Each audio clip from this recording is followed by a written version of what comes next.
Welcome back to my channel. இன்றைக்கி முருங்கைக்கீரை கடையில் எப்படி செய்கிறதுன்னு பார்க்கலாம். நான் ஒரு கடாயில் ஒரு அரை கப் அளவுக்கு துவரம்பருப்பு நல்லா வாஷ் பண்ணி எடுத்துகிட்டு அதில் ஒரு மீடியம் சைஸ் வெங்காயம், ஒரு மீடியம் சைஸ் தக்காளி, 4-5 பல் பூண்டு, அரை டீஸ்பூன் அளவுக்கு ஜீரகம், ஒரு 4 மிளகு, ஒரு சின்ன துண்டு புளி, கொஞ்சமாக பெருங்காயத்தூள் சேர்த்துட்டு ஒரு 2 கப் அளவுக்கு தண்ணி சேர்த்து கொஞ்சம் மஞ்சள்தூள், காரத்துக்கேற்ப பச்சை மிளகாய் சேர்த்து நல்லா கொதிக்க வச்சுக்கலாம்.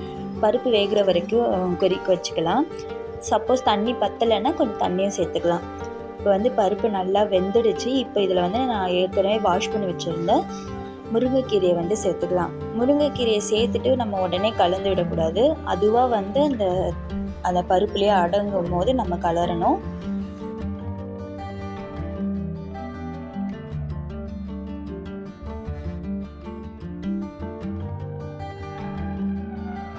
இந்த ஸ்டேஜில் நமக்கு நல்லா கலந்து விட்டுட்டு தேவையான அளவுக்கு உப்பு சேர்த்துட்டு நல்லா மிக்ஸ் பண்ணி விட்டுக்கலாம். இதை ஒரு 10 நிமிஷம் லோ ஃப்ளேமில் கொதிக்க வச்சு எடுத்துக்கலாம்.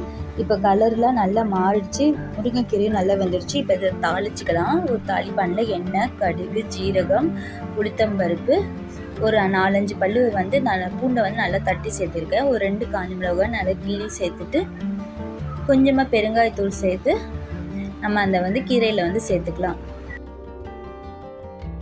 இப்போது இந்த கீரையை நம்ம கடைஞ்சிக்கலாம். என்கிட்ட அந்த பருப்பு கடையிற சட்டி இல்லை, அதனால் நான் இந்த கடாயிலே மேஷரை வச்சு நல்லா மசிச்சுக்கிறேன்.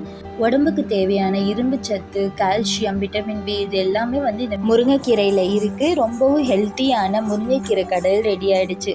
இந்த வீடியோ உங்களுக்கு பிடிச்சதுனா லைக் பண்ணுங்கள், ஷேர் பண்ணுங்கள் அண்ட் சப்ஸ்கிரைப் பண்ணுங்கள். தேங்க்ஸ் ஃபார் வாட்சிங். பாய்.